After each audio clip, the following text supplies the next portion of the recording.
In this video, I'm going to teach you a strategy that's going to allow you to invest in Bitcoin in 2021 without getting wrecked. Hey YouTube, my name's Tyler. I'm a sales professional and investor from Kansas. On my channel, I talk about philosophy, travel, and wealth.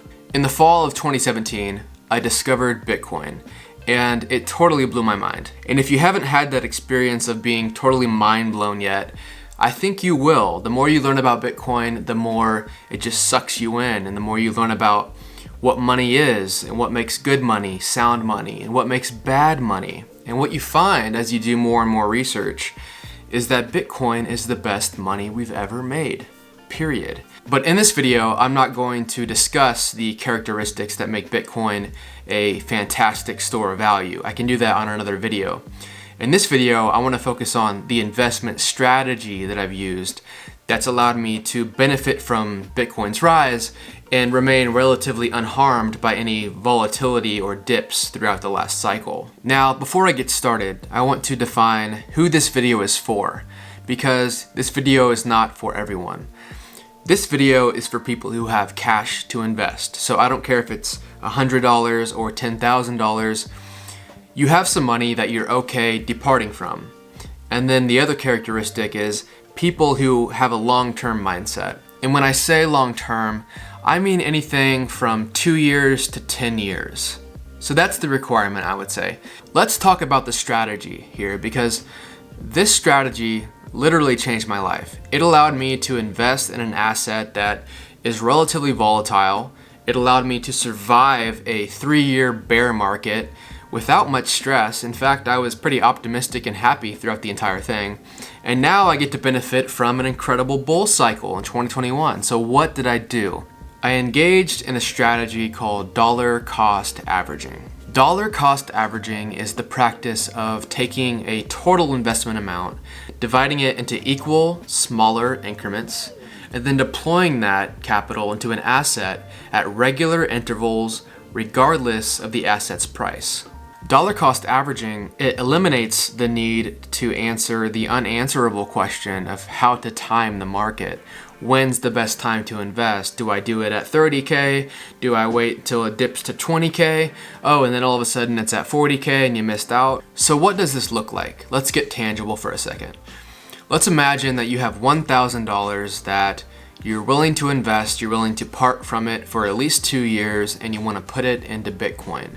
If you didn't want to use dollar cost averaging, you would take that $1,000 and you would put $1,000 into Bitcoin and pay whatever price it is today.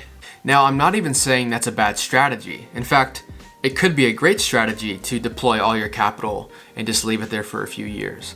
But if you're watching this video, I'm gonna make a couple of assumptions about you. First off, you're relatively new to Bitcoin. And second, you might be relatively new to investing in general. And with those characteristics, let's be honest, you're not feeling super confident. Being new to Bitcoin, you simply may not have the conviction necessary to hold if there's a 30% dip. So if you put all $1,000 into Bitcoin today, and then next week it dips 30%, are you going to be able to handle that emotionally and sit with that and watch it decline?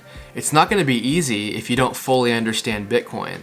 So by using dollar cost averaging, it helps you get into the game. You have some of your money in Bitcoin, but it also gives you time to learn about it and understand why it's valuable.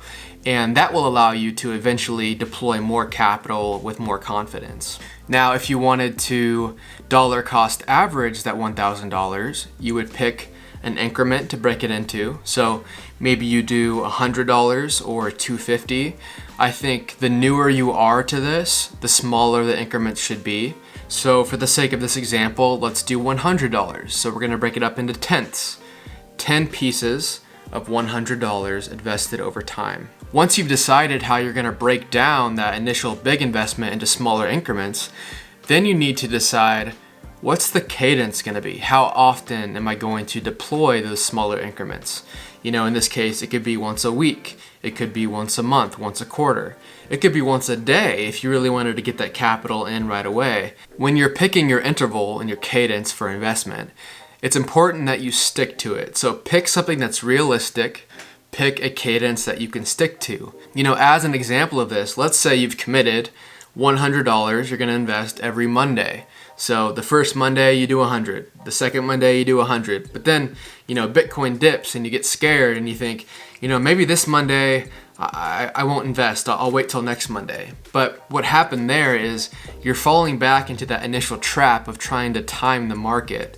And this whole entire strategy is about not timing the market. So with that, create a plan, pick your increments, pick your cadence, and simply stick to it. Now, over the last 3 years, as I personally averaged into Bitcoin, I've lived by 3 strict principles.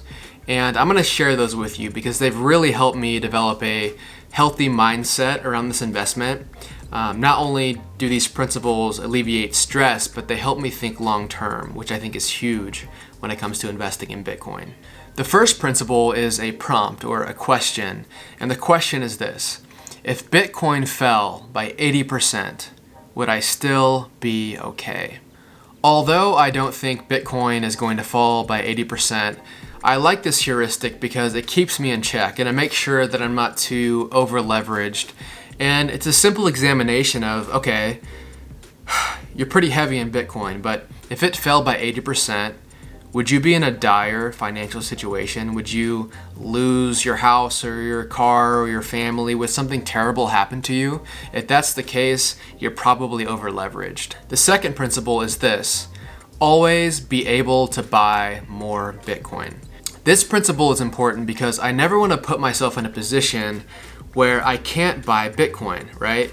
I want to be able to buy Bitcoin and stick to my cadence no matter what. I never want to put myself in a financial position where I don't have enough cash or I don't have enough earning potential to continue to buy it. You know, as we enter this next bull run, I want to be able to constantly average in at my regular cadence. And then I also want to be able to buy the dips. You know, we're likely to see 30% corrections over the next year. So I want to be able to purchase those. And if I'm ever in a situation where I can't buy more Bitcoin, I'm probably over leveraged. It's a warning sign that I need to re-examine my portfolio.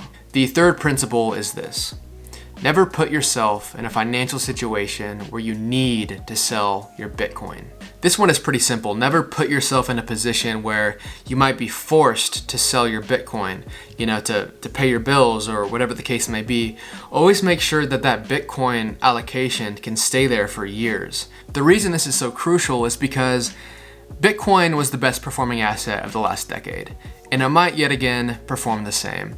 And if Bitcoin hits the market cap of gold, we're going to, you know, 500K per coin. And imagine the regret you're gonna feel if you're forced to sell the Bitcoin that you bought.